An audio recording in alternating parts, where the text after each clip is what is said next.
আসসালামু আলাইকুম এভরিওয়ান, আশা করছি আপনারা সকলে ভালো আছেন। আজকে আমি বানাবো ফ্রেঞ্চ ফ্রাই।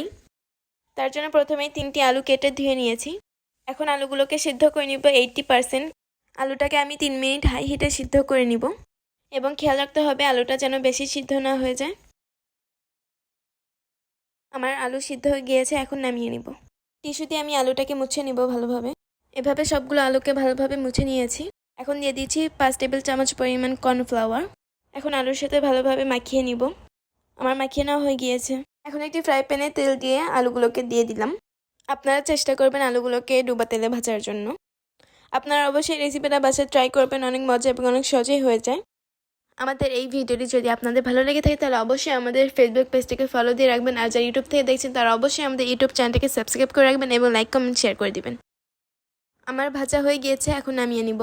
ভিডিওটি শেষ পর্যন্ত দেখার জন্য অসংখ্য ধন্যবাদ। আসসালামু আলাইকুম।